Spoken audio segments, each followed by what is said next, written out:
Rachel, back to you on the QBI and what people should be aware of. Yeah. So just a quick recap on what QBI is for anyone that's not familiar. QBI it's called the Qualified Business Income Deduction.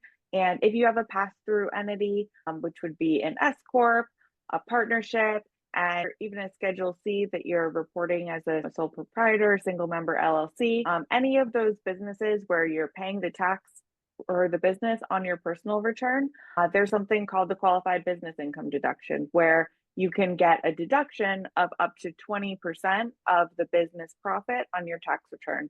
So, for example, if my business profit is $100,000, I potentially would only pay tax on $80,000 if I was able to take advantage of the full QBID. So, one of the major changes to QBID is that it's gone up from 20% to 23% of qualified income.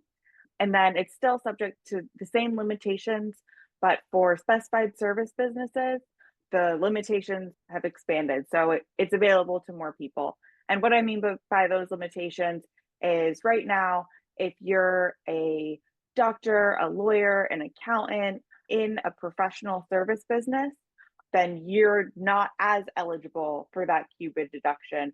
After you hit a certain income limit with your taxable income, your eligibility is going to phase out. And then if you're in one of the good kinds of business, you still face limitations based on the property that you have in service or the wages that you're paying employees.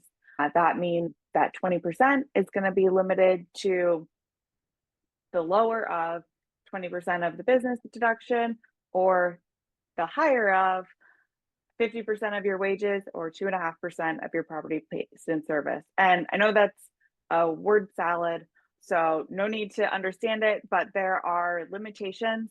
And having the higher qualified business income deduction gives you an opportunity to have a higher deduction. And it's also an opportunity to look at what you're paying yourself, what you're paying your employees, and make sure that you're optimizing to get the maximum deduction available to you.